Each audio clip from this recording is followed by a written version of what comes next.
Marahin talaga pala pag may minamati ka. Ma'am, bawal po tabi dyan, ma'am. Ako nagpaparatanggal kang mga upos kang sigarilyo, dapat po kita. Dahil po kita magparaano ta. Yun na nga yan. Dapat hindi dahil tinutolerate o. Nakalag po duman no strictly. Dapat ko ta na doon po sa luwas kang gate. Taarog kayo na. Kung nagparapulot kang mga stick kang sigarilyo, mga upos kang sigarilyo, pag nag-audit, kami na naman kayo ang mga... Sabi po tayo dadawin kang guard, dumanda ako. Ay, sino naman nagard ang nag-ano kaya? Si itong ano naka-duty ko na iba.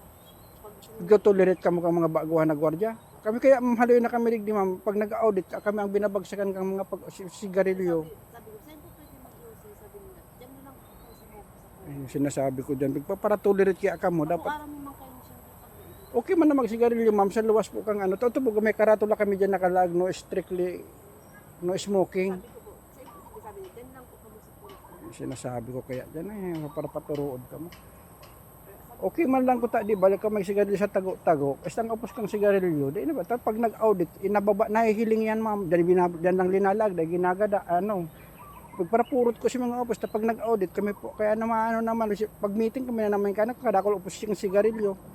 Ginahapat yun.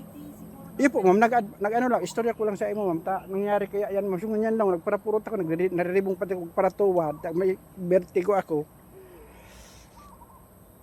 Pag ano lugod gada noon yapon sa may araharayo ta lingaw ta maanabaga ta kada ginarapon ko na nga ni ta ako nasasakitan ko para ano ta pag naglilinig bakong linig ma'am pag manag-audit may nagche-check pag nag-audit yan ma'am mabiikot yan igdi hilingon ang mga gilid kayan aram nindang siya kung siya nagsisigarilyo tamaarog kayan ma'am ano naman kami ang babagsakan kayan pag nag-audit tapos ang resulta iyan ang hiling ninda puro upos kang sigarilyo.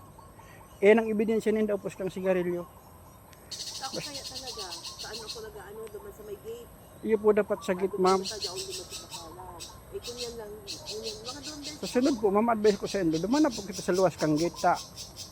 Maano po kita kaya kita man ang mararaot. Kami man ang mararaot na duty kapag duty na naman diyan. Masabi yan kami si mga datihan din na nagsabi sa mga baguhan. Sabihin ko si mga baguhan na gwardiya. sabihan mo na lang po Ta pati ako kayan madadamay man ta kasi ano baka sabihin kan tinotolerate ko sinda. Basta next time po katapos mo kayan mabay na pag ano ang upos lang ang upos ang ini filter filter. Ayun ka parati